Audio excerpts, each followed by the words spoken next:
Good, good. Yeah. Broadcasting here from my very unglamorous master bedroom. I realize it's normally not where I do Zoom stuff from. It's usually like my kitchen or something, but my son's going to be coming home at some point, so I've squirreled Yeah, myself away up there. I'm in a similar situation that you can't see because I've just got Yeah, the yeah, camera just at the right yeah. angle. I kind of tried to. I put my camera at some different angles. Like, no, it's cluttered no matter what. So I let it ride. No, we've got matching wall colors, so we're all it's all Yeah, good. exactly. Brilliant. It's great to speak to you again. Congratulations on the Yeah, book. It's lovely to speak to you fantastic. It's too. a great read, man. Thank you. Appreciate it. Uh-huh. So the first thing I love to ask uh, the writers about their epigraph first because that's exactly what kind of sets the tone, and everyone loves to kind of think of a really good epigraph or two or three epigraphs to start a book. So I'm really quite curious Right. why you went for this Edgar Allan Poe quote. I'll read it so that people that haven't read the book. So the boundaries which divide life from death are best shadowy and vague. Who shall say where what? Sorry, who shall say where one ends and the other begins? So I'm quite curious whereabouts during the writing process that quote came about for you to use as the epigraph. Or was it maybe kind of a spark that set you off into this the world that you created for this story? Um, that's a great question, and it's a great opening question. The answer is going to be really quotidian and dismal, probably, but I'll do it anyways. Um, I usually come up like I usually find that afterwards. In fact, it's something when Right. I send off many versions of it. Eventually, my editor's like, "Hey, you gonna do an epigraph? Are you gonna dedicate this book to anybody?" And sometimes the dedication comes earlier, I think. But Sure. yeah, sometimes you need to get for me anyways, the fullness of the book, and then you start looking for something that might kind of sort of sum up some of the themes of the book. And so the truth was, I had a Kingsley Amis quote, who I really like, and it was a really clever kind of rhyming quote about I don't have it off the top of my head, but it was something Uh-huh. about death. Wherever death will find you, wherever it may be, they'll bring it to you free. It was something like that, and I thought, oh, that's really clever, and I like it, and I like Kingsley, and but it was still within the public domain. Right. So I got in touch with the publisher, and I said I'd like this quote, and they were sort of giving me the runaround, which sometimes they do. I've had the same with lyrics sometimes, which is fine. You have to protect your intellectual property, and Sure. I respect that obviously as a fellow creative person. But it was getting to be such a problem, and we're um, getting up on sort of the deadline, and I'm just like, okay, I got to find another quote that kind of, symbolizes and frankly, when you're talking about a book like this, Fountain of Youth and notions of death and trying to forestall death, it's not that hard. And the real marching orders I gave myself is please find something that is no longer in the public domain, so I don't have to worry Yeah. about copyright. So there it was. And I do like the quote. And I obviously I like the author. Obviously we all like Poe, or many of us do. I certainly do. So I thought, great, I can get it. It sort of is a nice curtain opener for the book. But yes, I'm sure you talk to many writers that who sort of have much more thoughtful reasons for the way that their books open. But for me, More than that's thoughtful, sort of it. it's always very, it's like you say, it's very difficult to be able to use one, and then also to kind of use one that really perfectly sets the tone and sums up kind of what you're going into. And it's really, really difficult. It is. It's very difficult for people to answer that question. Yeah. Yeah, well, and then sometimes you just run up against the exigencies of life, and in this case, Yeah. copyright clearances. And I've paid happily paid for the copyright clearances when I can get them. Sometimes it just gets to be a point. It's not even financially. It's like again, this is probably not interesting to your viewership, but they'll be like, how many copies of the book are they printing? How many countries are you being published in? A lot of information, at which point when I'm asking for the quote, I don't really have that information. And they're like, well, get back to us when you do. And I'm like, this is just very complicated. So I get it, and I'd really like to use it. I'd really like to pay you for it, but because you guys are hidebound, reasonably hidebound in the way that you sort of handle these things, it's like, okay. Yeah. And listen, if anything from my writing career happens to live for 100 years past the point of publication, obviously I'll be long gone. And please use it. Please use it. I Yeah, would, so, yeah. yeah, looking down from somewhere, or looking up from somewhere, who the hell knows, and be happy to see it be used. Uh-huh. David, you mentioned that the exigencies of life, which is, I mean, this book is very much about that because I don't know whether we can call them protagonists, antagonists. The stars of the show are Mhm. these veteran, these senior guys, men and women, who have seen better times, and they're all they've got their various ailments, and they're all pretty much they're ready to give in. They're pretty much kind of signed on the dotted line, and they're ready to leave this life behind. But then it must have been very difficult for you to create then, because the story then tells us that they're given this offer. I think this isn't spoiling anything. This offer to kind of to change, to reverse aging, right? I'm Mhm. quite curious. I mean, that is very difficult. It must have been very difficult for you to create a kind of a coming of age story for a believable, a grounded coming of age story for these people who've already lived their life, and they're ready to give. They're pretty much ready to give up if they haven't given up already. So I'm quite curious how you got into the mindset of having these old age pensioners kind of coming of age again. Right. Yeah. Because I think I mean, I'm from 1975, so I'm guessing you're roughly around Same the here. same age. Yeah, we're 50 It now, kind of, so yeah. yeah, 50, yeah. So, but it must have been quite difficult to kind of get yourself into this kind of mindset of a 75, 80-year-old person coming back Not into as kind of hard as adolescence in a way. we spoke last. I feel like it was about the Queen, right? That's right, yeah. And I found that was a much harder for me to get into the mind, or as best I could, the mind of a teenager. And in that case, two teenage girls essentially. It would have Mhm. been obviously slightly easier had I chosen teenage boys. I would at least have my own sort of general boyhood memories to go back on. So, it's interesting, Howard, to say, even my friends of my own vintage, I have an arsenal of old-timey phrases. And when I There's a was, lot in this book which are very good. Yeah, I love well, it. yeah, I guess that's probably it. It was, which are easier for me to access than, say, youthful phrases that aren't, Yeah, Snapchat type phrases, that would be the sure. domain of people, much younger than me. I find that, sort of nomenclature and that mindset is actually more difficult to access. And I think probably in the course of my job, or my life, I've worked several jobs, and I've gravitated towards people who are there, as you said, pensioners, retirees, and they're doing this job because they want to keep busy. And I'd have my friends of my own cohort, but I would often gravitate to the older generation and sort of like just hang out with them Right. and enjoy that kind of the energy that they brought. And obviously my own parents now are of the vintage that I was writing about, and my aunts and uncles. And so actually, um getting into that mindset, maybe because I am at that point, and I don't we clearly were born in the exact same year. So I mean, I'm not sure Right. if you agree with this or not, but um my early books, which I would have been in my late 20s, early 30s when I first started writing and publishing. I mean, they were taken up with the kind of things that were i- meaningful to me at that point, youthful energy, or fairly youthful energy, because I maybe even though I was, late 20s, I was writing from, early 20, mid 20 type characters, and I could still access that. I felt I was still like Yeah. within grasp of speaking to the things that would have motivated people at that age. And it was often like, where do I fit in this world, and why won't it make space for me, or it's sort of whatever, those kind of youthful, I think, concerns that were typical to that generation and that time in our lives.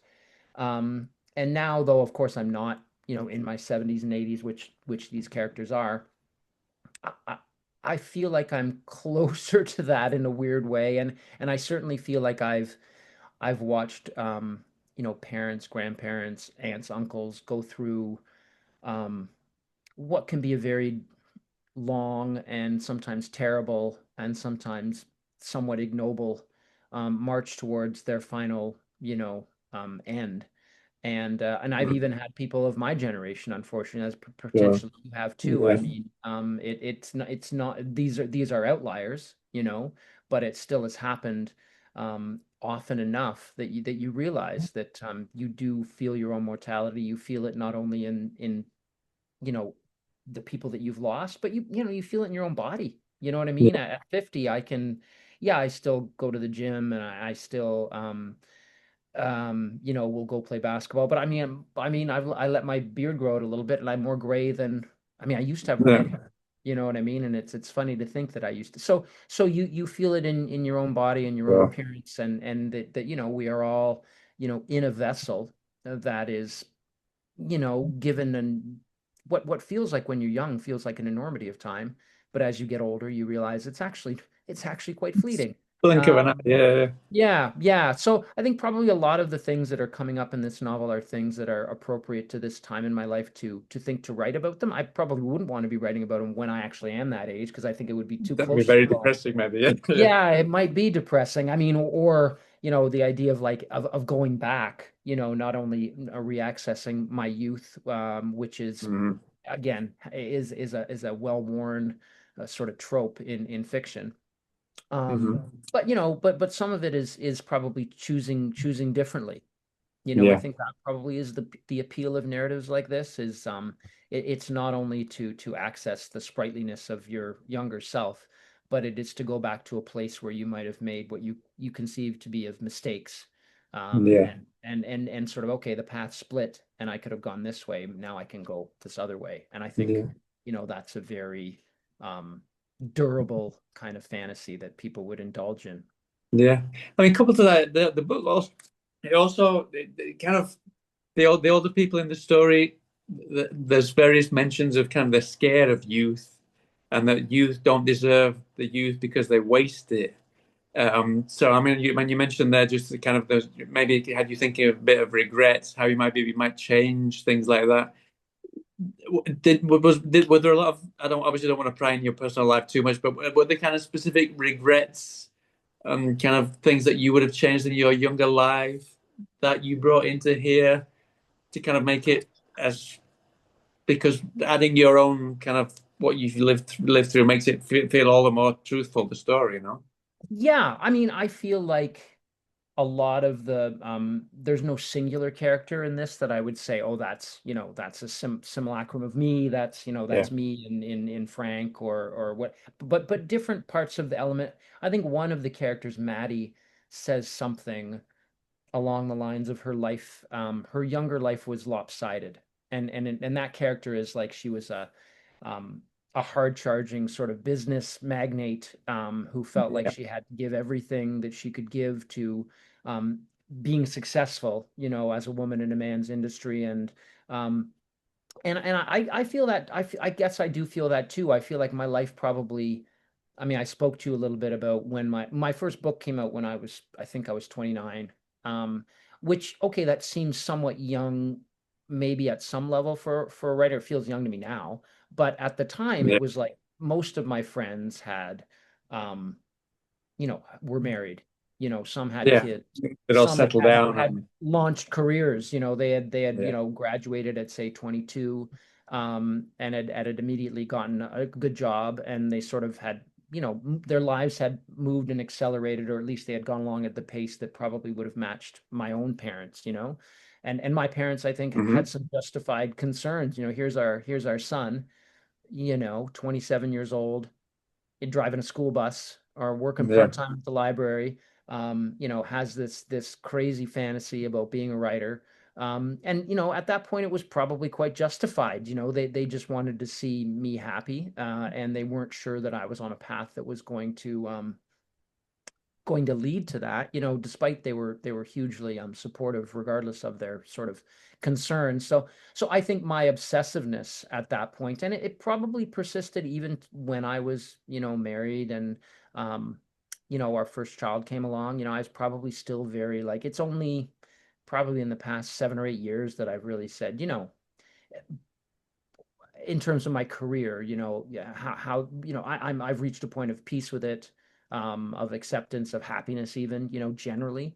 So, there you go. I mean, probably if I had anything that I would even contextualize as a regret, it's that the obsessiveness to which I placed on that one discrete area of industry and of an attempt to do this thing, um, to try and put myself amongst my, uh, not peers, against my sort of idols. You know what The I ones you mean? looked up to, yeah, yeah, Sure, right, but I mean, the mountain goes up and up and up, and every time you think you've gotten high enough, the clouds will part, and there'll be another shelf. There's no end yeah. to it. There's perfection. There's no such thing as perfection. Absolutely, Yeah, yeah. yeah, right. So, and if if my younger self or my older self could say something to my younger self, it would probably be something along the lines of like let your life be bigger. There's Sure. so many things that you can do, and I think that probably is reflected in some of the characters in the book, and I think that's probably reflected in, I'll sit down with my friends, maybe you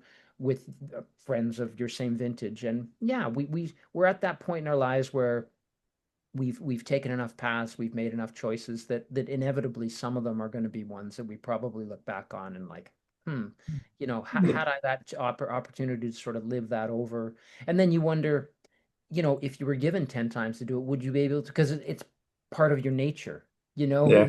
it's the other sort of Because if you changed philosophical one idea. thing, then something that happened later on that was a really good thing would not have happened Exactly. if you hadn't Yeah. done that. But you really can't The ripples, pinpoint. of yeah, exactly. And that, and are you just who you are? Like, you Mm. could go back and give yourself the 30 years to live forward, but you'd still be the person that you were, I guess, right? So you Yeah. think to yourself, would you make consequentially different choices? Um, Uh-huh. who knows? Anyway, again, it's kind of the fun of a narrative like that, Sure. is to even just as a mental exercise, kind of play that out, how it might go. But I'm sure it must have really, really kind of got you kind of reminiscing and nostalgic about a lot of stuff now. Yeah. Uh-huh. At the same time, I'm quite curious. I mean, so we've got without giving too much plot away, we've got these veterans, these pensioners who are in this treatment, this experimental treatment, Hmm. and the person in charge is a very, very young person, a lot Right. younger than anyone would expect. And the older people, the seniors, are very kind of reticent, very, very frightened of the. It says in the book that they're kind of scared of youth. So I'm quite curious why you decided to have such a young person in control of these experiments and let these people who are scared of the youth just kind of throw everything on the kitchen sink in there and agree to go with the flow. Yeah, I mean, you make a lot of choices when you're writing a novel that just even that come to you sort of on the fly, really. I don't think until I introduced Astrid, who is the young researcher you're talking about, who, you know, of course, as a novelist, I could have made her 80. You know what I mean? I could, Yeah. I could, I could have, yeah, I could have, but She could have why been now? 500 and been doing it on a, Right. yeah, Yeah. I mean, there was a thought there too that she yeah, had done it to herself, and that certainly was an idea that went through my head. But I think, I think what I like is the chaos that feels that I think I probably mentioned a couple times in the novel that it's an inverse of the way it should be. It should be that yeah, she is um, the supplicant. She is the one who is under the thrall of her elders, and yeah, instead she is not only um, in charge, she's not benignly in charge either. She is plagued with her own sort of God yeah, complex, and yeah, and I think I mention in the book there's an old Twilight Zone episode, yeah. You like did, yeah, the original Rod Serling one, and it was about yeah, a kind of isolated community that it turns out over the course of the half-hour program, it's like it's under the thrall, under the control of this mind reading, um, all powerful child. And everybody is in thrall to this person because Yeah. anytime you spite him or annoy him in even the slightest way, he can do the most monstrous things to you. And I thought, I mean, I truly saw that, and it was when I was young. A lot of these things, if you're a horror writer, in my in now at in my 50s, it's the things that you're when you were a kid that sort of you go back to in certain ways that become the kindling for the stories that you're writing. And I was really affected by that. I really thought like, here I am, in grade whatever 5, and understanding that my teacher, if I was told to do something, I mean, yes, I could disobey, but I was taking certain chances if I was going to do so, and I shouldn't. Mm. Or if I disobeyed my parents, or if I just, a random person older person on the street, you just knew there was this hierarchy, and the idea that hierarchy could be so abused, even though it was by a kid. You're like, oh well, in some ways wouldn't that be cool, but you're almost like, "No, actually no, there's something about the natural order that is put into chaos there that actually really chilled the hell out of me." So there might have been something like that that was happening that I just thought, okay, I think with a lot of it, whether it's a horror novel, but let's say specifically with a horror novel, you're looking for ways to create chaos. Yeah, You're sure. you created this petri dish, and you want to populate it with the most kind of chaotic bacterium that are going to interact with each other in the most interesting and dreadful ways. Uh-huh. So I guess I thought, okay, here's one bacteria specimen, and I'll put them in with these other ones, and I think I'll get the most kind of crazy reaction. So that was probably a lot of it as well. Uh-huh. And I mean, it's very kind of bleak because it does talk about all of these seniors with their various ailments. But at the same time, it's got some very, very, very good humor in there. Some great humor, especially with one character, Teddy. Oh, right. Sorry, no, sorry, Frank. No, Frank. no, Oh, Teddy, I sorry, think no, you mean. I'm Yeah, right. Yes, yeah, sorry, you yeah, had it Teddy. right. Frank's the guy. Yeah. No, Yeah. so Teddy, he's got a lot of kind of dad jokes, one-liners, those kind of things. But there's also a lot of kind of old age sexual content that I wasn't expecting at all. And the Right. reason I bring it up is that I mean, it's really funny, but I wasn't expecting it, and I imagine you that must be something that when you write those kind of things, you must kind of second guess yourself a lot because a lot of your readers will be a lot younger and kind of it must be kind of quite difficult to kind of gauge exactly where to take that I humor to make sure it No, works. you'd be No, surprised. I don't yeah, really put a limiter switch on myself, or worry too much about what readers are going to.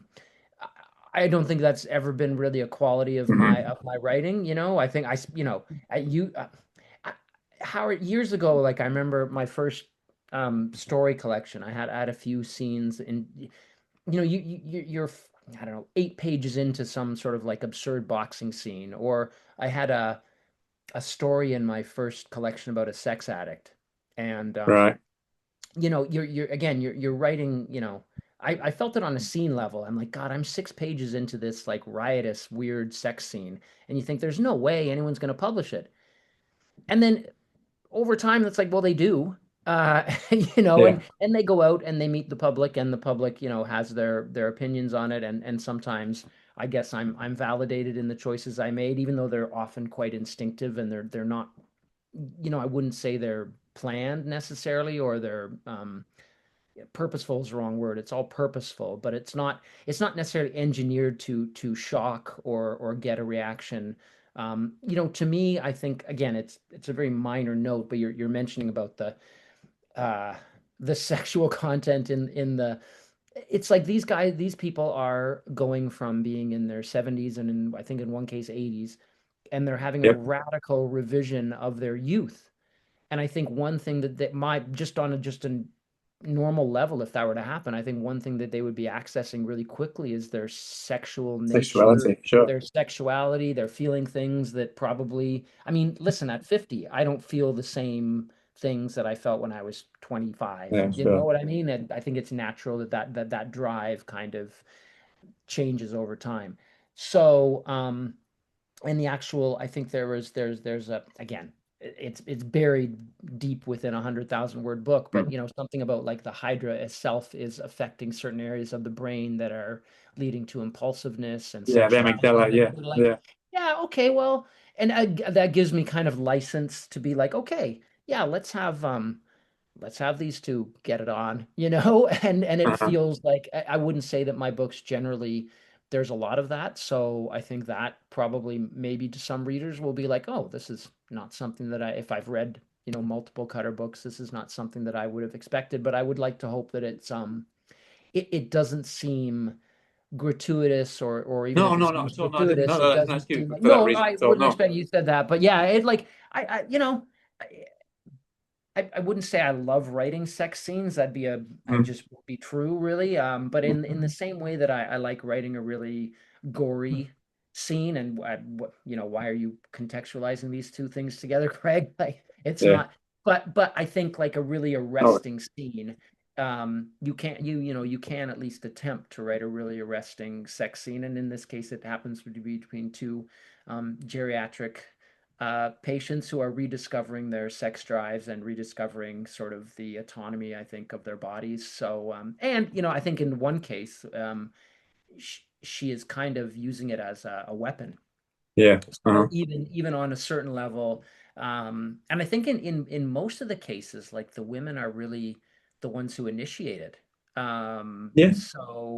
Yeah. Anyways, yeah, it'll be interesting. You were one of the first people I've spoken to, so I really don't know. I don't know how people are going to respond No, to no, I different appreciate that. I books, thought it but was. I mean, yeah, like I said, it's not gratuitous at all, and it makes no, complete and total sense that someone in their 70s or 80s who hasn't seen sex, hasn't seen a man's penis for 20 odd years or whatever is exactly, normal. But I'm quite yeah. curious how you, because obviously when a 16 or 17-year-old comes of age and they start to experience these things, this time round, because they're in their 70s and 80s, they've been through all that before.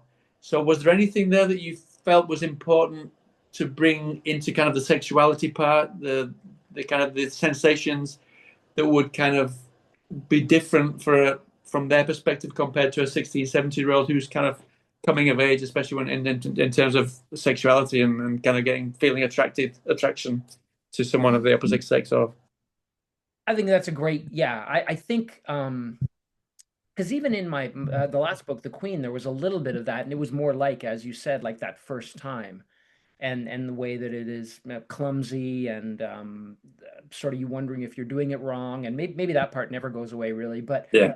um, you know, I think I would think again, a lot of it is you're guessing, right? But I would think that characters of that age, of in the Dorians, you know, it's there's the not the romance is gone, but the sort of the idea that sex is this kind of magical thing It's almost, you yeah, so know, or taboo. So yeah, yeah, and almost overly romanticized when you're before you've had it. You know, you all you have to go on is movies that you've seen, and you know, it looks perfect in those, and you know, in real life we know that it's much more clumsy often and yeah. fumbling, and there's all sorts of stuff that so I think I would say the characters in this book are more realistic about what it is, and you know, it's still an expression of care, you know, and they're not doing it sort of without a baseline feeling towards the other person.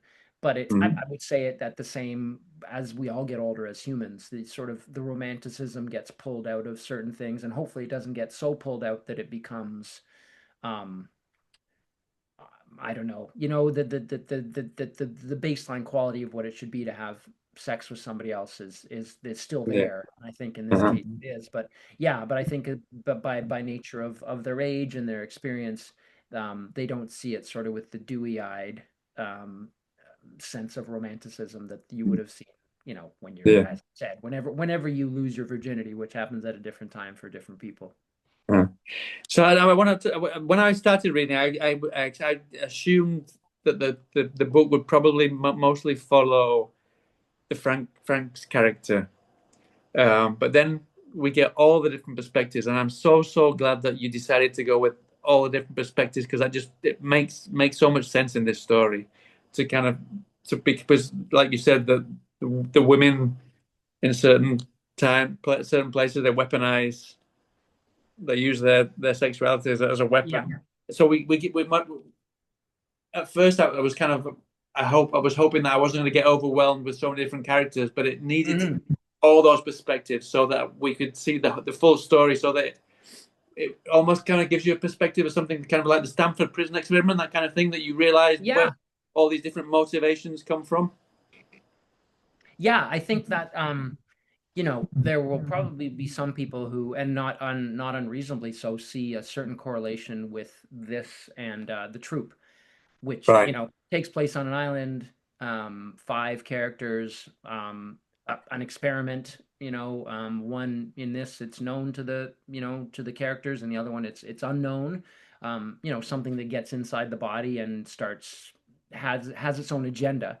Yeah. But that one was also told from the perspective of each of the five scouters, and I sort of leapt around from one character to the other, which I mean has been done by hundreds and thousands Yeah. of authors, but it's sort of like that vaudeville routine where you're trying to keep all the plates up on the bamboo poles, and you want to sort of, I think maybe any writer is naturally pushed towards certain characters sometimes. Like if Mm. you have a cast of whatever, yes, you're happy to be in each of their consciousness, but there's probably some that you feel you occupy with a little bit more authority than others.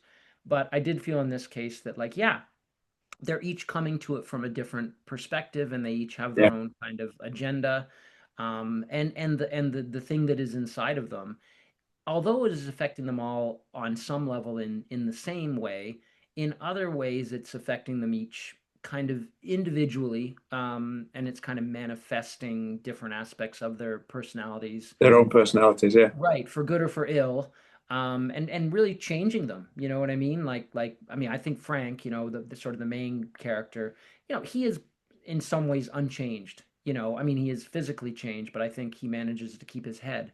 But a Yeah. character like Claire, it, it's very different. The character that she leaves the island as is very different as the character then that she appears as. Um, but you do your best to try and make it a reasonable, emotional transformation, that she goes through, or that any of them go through, as you are, relentlessly, in my case, pushing towards, kind of an ending that is not going to be cheerful, because that's just not my stock and trade. No, it wouldn't work either. Yeah. Yeah.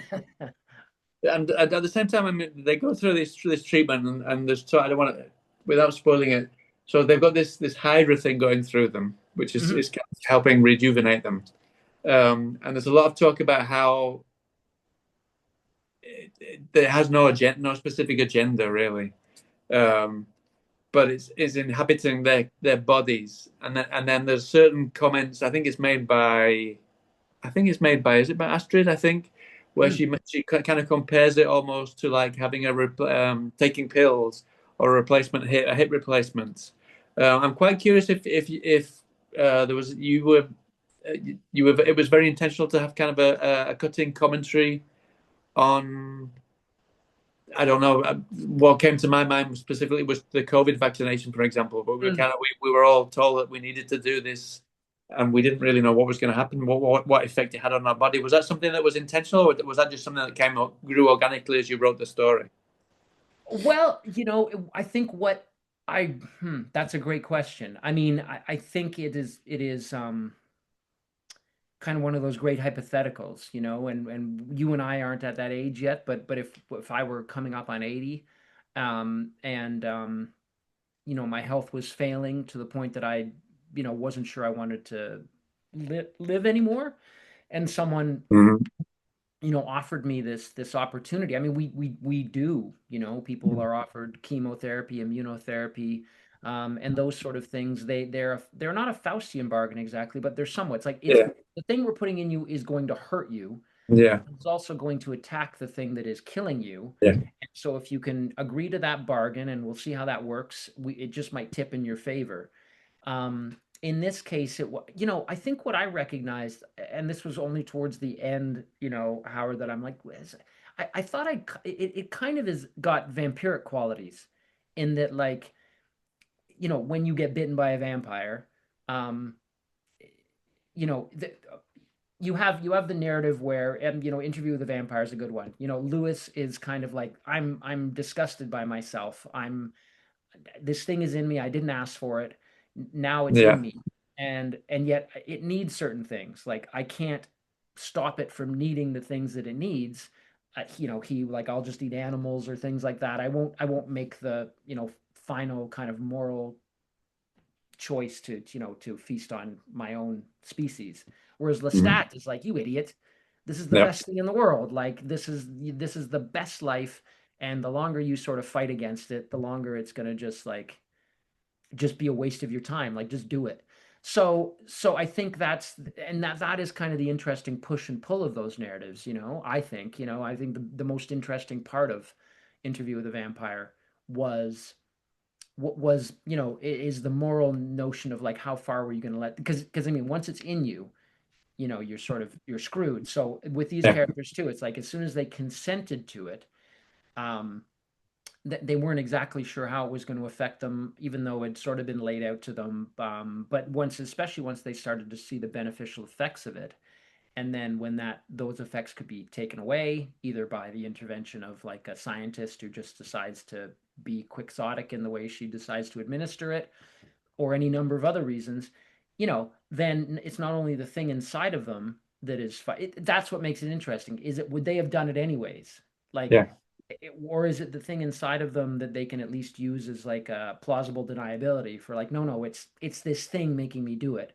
When it's like, Yeah. well, really? Or are you doing it because you just like the way you're feeling now and you know, you kind of want to. So I find stories like that fascinating. And I sort of I think I backwalked into that kind of a story with this one without really understanding at first that was the narrative train it was going to follow. No, when you mentioned the kind of the push and pull of the vampire stories in general, I love the kind of the push and pull between kind of certain characters, especially um, Frank, who is very much he's always been a kind of a people pleaser all the time, compared to like other people like Frank or Maddie, who've been kind of in cutthroat worlds where they've got to do exactly the opposite. Um, and then I'm kind of quite curious. It's kind of like this. I've got this underlying message that you wanted. Um, how do I say? Can I say it without spoiling it? Well, I think it's Maddie says suffering is good for the soul, and basically she's saying that people like Frank they need to stand up and kind of do what they believe is right. And then obviously this Hydra is something that can bring that kind of quality out of them. So I'm quite curious if you you maybe when in hindsight you saw any kind of parallels to how you started out as an author. And you mentioned there that at first a lot of your friends had got married, they'd already got their jobs and everything sorted out. I'm quite curious if you felt kind of more like a people pleaser at the beginning, especially when it came to kind of publishing houses and those kind of things. Mhm. And then when you kind of realized that it needed to be more writing for yourself and the people who appreciated the work that you wanted to get out rather than making a quick buck and writing becoming a steady day job that you didn't particularly enjoy. That's a great question whether it sort of had any kind of emphasis on this particular book, but I think in general, I think most writers are people pleasers if you speak to us. You know what I mean? I think maybe that's probably not all of us. I definitely have met some who are of the complete opposite camp, like almost Right. relentlessly un wanting to please. And you know, and those people in many cases are not, like, they're not successful writers, but that's also they don't care. You know what I mean? I think that they really truly are like, I'm writing a book that maybe will be read by 100 people and understood and by 10, and absolutely like Yeah. one of the favorite books ever of five of them. And they're like, Yeah. that's the odds, and that's fine, and that's There you why I'm go. writing, Yeah. and they're comfortable in their skin for that. But a great many of Even us, I can't remember the phrase exactly, but Hitchcock said that he made everything that he made. he made for himself. He didn't do Yeah, anything for anybody else. I mean, and I think that's it. There better are some example than who Hitchcock are you can come up with. massively successful, like Hitchcock and others, who actually have the same general guiding principle. They just happen to have a sensibility that is um, palatable to a large group of people, and their artistry is such that like they don't have to make any compromises. But it just happens that unlike sort of the other people I mentioned, they're like embraced by millions of people. Most of us fall somewhere between those two poles, and but I think you recognize that in trying to write a book, in my case, or probably paint a painting or make a film or a piece of music, that is kind of baldly attempting to please people. You're trying to guess as to how can I please the most number of people with this, but by my estimation. If the further it deviates from your own core conception of the stuff that you want to do, the less chance it's actually gonna do that.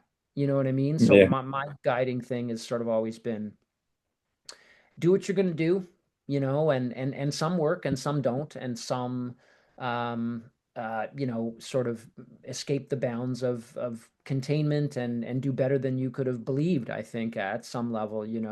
Um but if you're not being, and this sounds maybe cheesy or whatever, but on baseline level, if you're not doing it because you feel it's true to the sort of thing that you want to say about the world that you live in and the way that you've come through it and the way that it's affected you, and this is how you present that to other people, um it's probably not going to be super effective. But there have been definitely been times, Howard, like where I probably wrote a piece thinking I'm going to try and please all parties with this. And you can only all see right. the mess that you make to really teach you, Yeah, okay, that's probably not going to because be. I guess even if it is hugely successful and makes millions of dollars, even then, because you know that you've not written it true to your own heart, it's probably not as satisfying as a book that reaches 20 people and they love it to bits, and you make $5 from it, but you know that that was the story that you wanted to tell, right? I think so too. And I don't think, I don't know any writer I ever spoke to that like, oh yeah, when I was 16, I wanted to just make a bunch of money as a writer. Like they were that cynical that they were just So, like from earliest no, conception, no, no. all I ever saw is like, I just want to use it as a money-making vehicle to sell a ton of books No, no, that no, no. I don't love, but I learned this kind of trick, and I can just live in a big house. No, I mean, anyone I've ever spoken to, who No. wanted to be a writer, yeah, I they want to wanted write a to. world like Stephen King or Tolkien or whatever. Yeah, sure. Yeah, and some people just, happen to have a voice or whatever elements of their style and plotting that just find favor with a large amount of people, and that's great. And you can only ultimately, I mean, there's a lot of jealousy in the writers in creative arts in general, I'm sure, in all realms of human endeavor.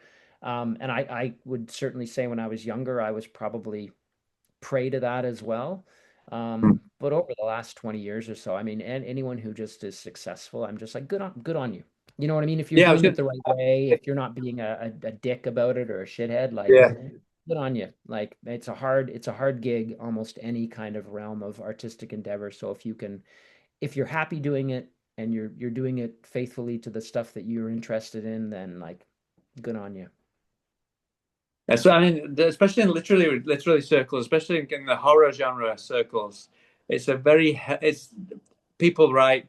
I wish I'd written this book, but it's a really healthy kind of jealousy, Yeah, and they kind of yeah. they you know what I mean? It's Almost different. I convivial, think right? Like, yeah, uh-huh, I think so absolutely. too. I also did, I can't not mention. I mean, I don't like talking about it, but this book also does bring up. It's very scientific, Yes, without without getting too into the nitty gritty. So it felt. I think the best comparison would be kind of.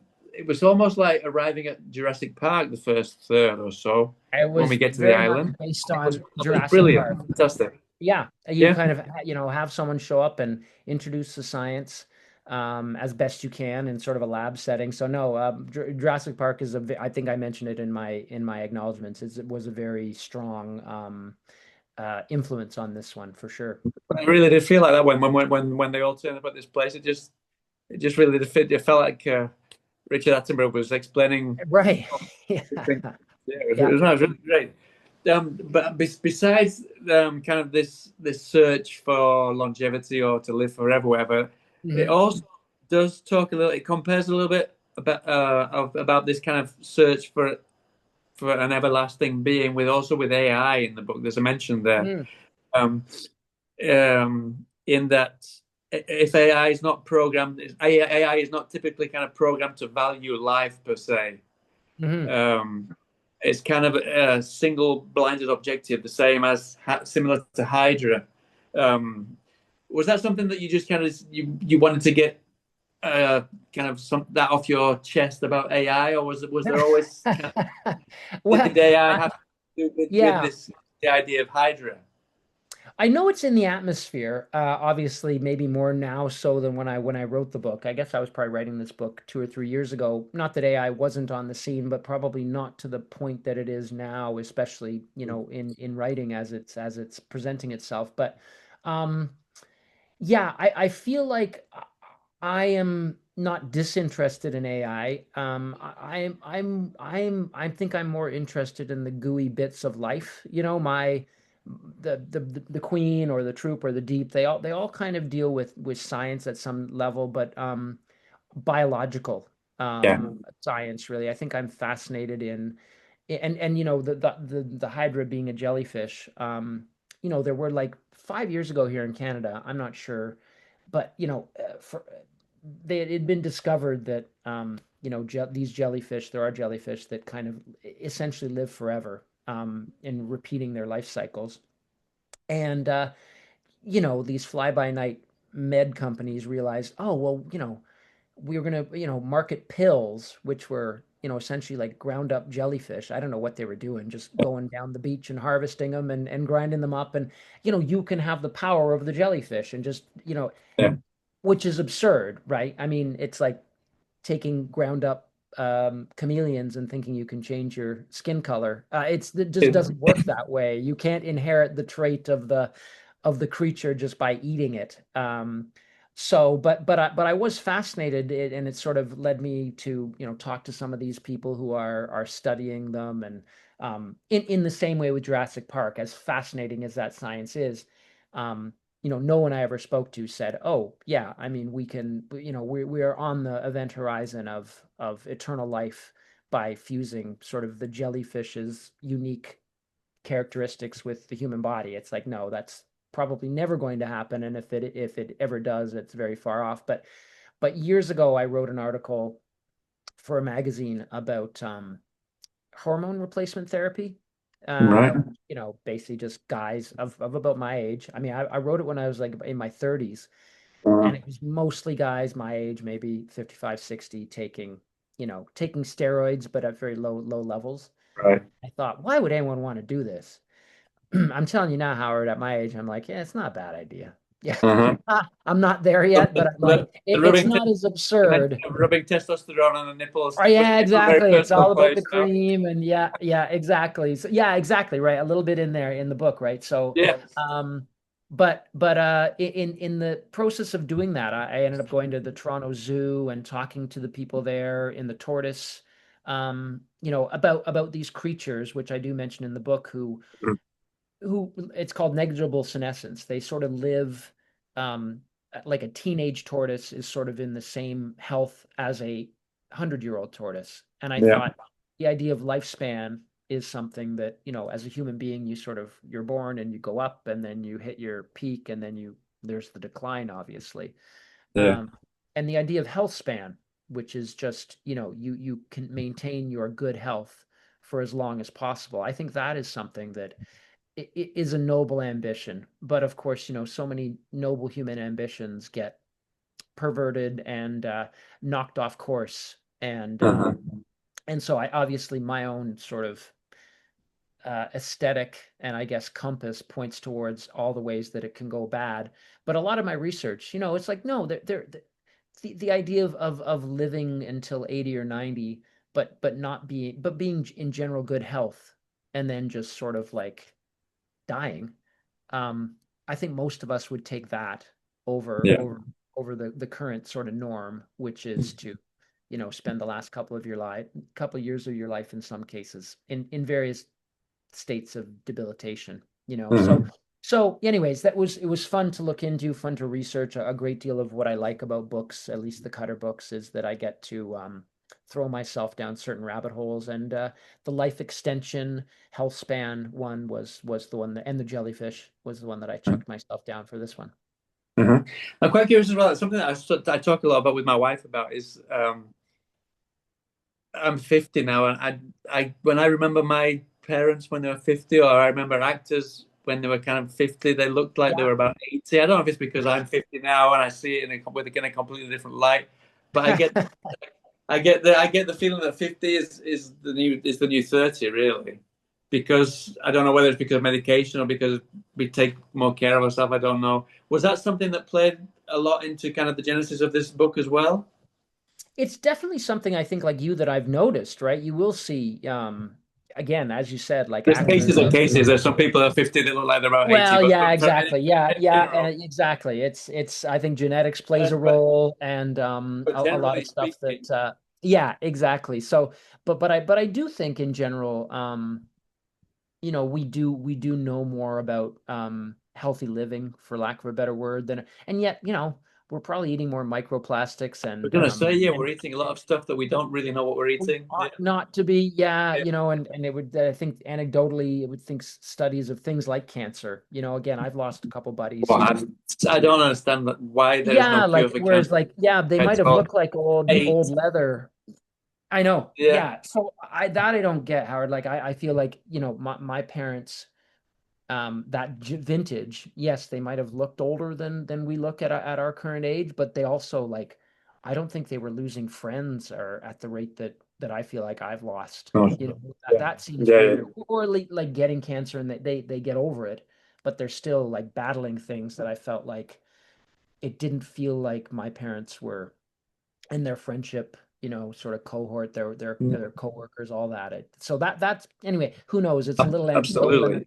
but yeah, but I get, you're No, but right. it's Just true. physically, I think, I've not, yeah, but like you said, not in my specific circles, but a lot of actors that are about the same age as us yeah, suddenly dying all of a sudden, which is something that yeah, that didn't happen back then.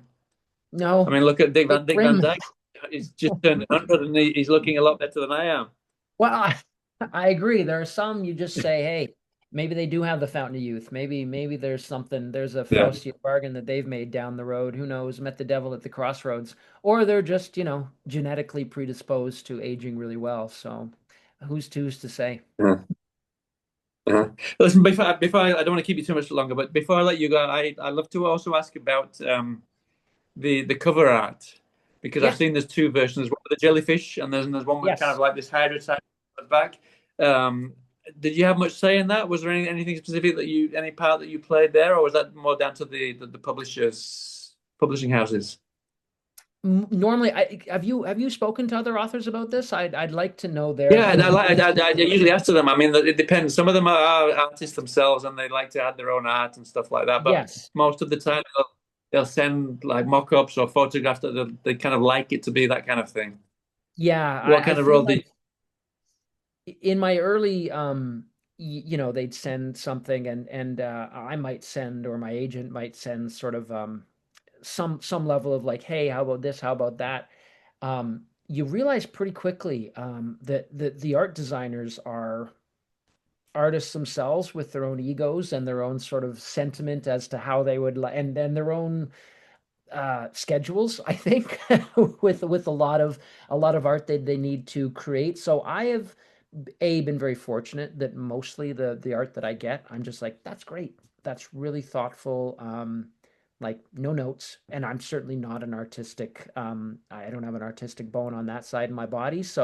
Um, sometimes they'll be like, I remember I did a book called The Saturday Night Ghost Club, and the Canadian cover, it had a bike that felt like it was like an 80s set book, and it was like a almost like one of those big wheel bikes, Right, like the penny farthing bikes, and I right. was like, that that doesn't seem appropriate to anything before the early 1900s. So could we make it like a BMX bike? And they're like, okay, sure. So they changed that for me. But Mhm. generally, I don't ask. And Right. generally, that's partially because I'm just really, really fortunate. Like, and I like both of these ones for the Dorian. I do like the creepiness of the UK cover. I think the Yeah. jellyfish. I mean, jellyfish themselves are fascinating alien type creatures. Yeah, and I just kind of like really, I agree with you. I think that one really kind of leaves it much more open to the imagination of what the book could be about, right? You really Agreed. don't know what to expect. Uh-huh. Yes, yeah, I agree. I think the American is a bit more literal. I think aphoristic in its own way. Yeah. And I like the color scheme. So yeah, no, but I didn't. I think there might have been a few like, hey, do you want more tendrils or more tentacles? That's Right. like, oh, okay, sure. Add a few more of those. I'll take that. But Yeah. no, fundamentally, I was just pleased with both of them, and I was like, yeah, great. No, yeah, I agree. Yeah, and then just one last question. You mentioned earlier that like, it's difficult for to put lyrics in your books. So I imagine that music plays quite a big role whilst you're writing. Was there any specific music or that you would listen to, or maybe that inspired this book at all? Because I was just was it Eric LaRocque? I just read his last book, and at the end of this book, he wrote a huge playlist of stuff that he'd been listening to. Oh, Just quite curious what kind of stuff you were listening to that maybe inspired this book. probably over the years, I've gotten less. I used to listen to I would listen to the same song over and over. If I'm working on a given scene, and my wife now we were roommates way back in college, and she would just bang on the wall after a while, just like please, like Turn a it up different. quick. We've been listening to that same goddamn song for 3 hours now. It's the Uh, opposite in in our house. Is my wife? She'll play a song to death, and I'm like, please stop. There's a song I hate as well, and I'm on the train singing it to myself. I'm like, please stop. Yeah, yeah, yeah. Well, I know, and you actually you even if you like it, eventually you do get to a point of You just play self-loathing, it to not death. loathing Yeah. with it. It's not the song's fault. It's your fault for playing it the way that you do. So I don't do that much anymore. But I was listening to actually I did an article for Large Hearted Boy, which is a music kind of blog, and they asked that Right. exact question. And there was a song by Petit Biscuit, which is like a electronica kind of band, which I really like. Some Canadian musicians, which I like. Um, yeah, so I did listen to some tunes, but it was more like if I go out for a walk and that I'd be Right. thinking of the book. And so it wouldn't necessarily be during the actual writing of the book, or I'd be at the gym or, and sort of the book would go through my head and the characters would go through my head and the music would help at that point. So not necessarily in front of the writing desk, but Yeah. ambiently thinking about it. Yeah, music You always plays don't a part. specifically listen to specific bands that you think might inspire I'm certain more parts like of the story. maybe a tone of music. You know what I mean? I think that's changed over as I've gotten older. I sort of bend more towards really stuff that my kids almost would listen to. I sometimes they're listening to something. I'm like, what's that? I like that. My Yeah. wife will say, oh, that's a Craig song. Um, so Uh-huh. yeah, kind of some electronica. Yeah, like stuff that I wouldn't have listened to when I was young. It was kind of, I think we all listened to kind of classic rock or, Yeah, grunge and all rock, that I kind of guess. stuff. Yeah. Yeah, exactly. And that sort of is faded out of my playlist to be replaced by, I think younger stuff really Yeah. that I just find suits my writing process and my imaginative process, for lack of a better word, a bit better. That's quite curious that you listen to more modern stuff to talk about these senior citizens. Yeah. Yeah. Uh-huh. Yeah, it's antithetical, isn't it? But sometimes, yeah, whatever works. So yeah, Yeah. Uh-huh. So, will you be taking this book on tour? Are you going to be touring yeah. around a little bit with the book? Down in the States, I think I'm doing a four-city tour. So I think Chicago and Philadelphia and New York and one other, maybe Boston, or Boston adjacent sort of a thing. So yeah, it'll be nice to go down, and I'm going to StokerCon, and Right. there are a few other little things down there. So it'll be a fairly busy, for me, anyways, a fairly busy May. But that's good. Good to go out and ideally read, speak to some readers. Mhm. Brilliant. Well, listen, it's always great to speak to you, Nick. Congratulations again on the book. I wish you the best of luck with the release. I'm sure it's going to go down brilliantly, Thanks and so I much. hope to speak to you soon about the next book that you get out. Absolutely. I think it'll be next year. It's novellas. So if you like Hello. those, yeah, four novellas. So You know, I've sometimes. just recently got into flash fiction. Actually, I've never Oh, really read much flash fiction, and I'm really for me, I think that is a real art. I think that's really, really more complicated than a 400, 500 page novel sometimes. agreed. Yeah, no, I mean, I think it's hard. It's once you get up to the level of a novel, it's hard to be concise again, frankly. I feel like it's yeah, yeah, yeah. It's tough. Once the sort of short story length or novella length or flash fiction, I mean, that's 500 words or less. Yeah, one page. Very, very short. Yeah, Very, I don't think I've ever written one. yeah, So yes, but I agree with you that it's an art. So yeah, definitely. Well, listen again. Congratulations on the book. Can't wait to hear what people think about it. I'm sure they're gonna love it. It's great, and I thanks so look forward much. to speaking to you again sometime soon. All right. Okay, will do. All right. Nice to see Take you. care. Take care. Bye now.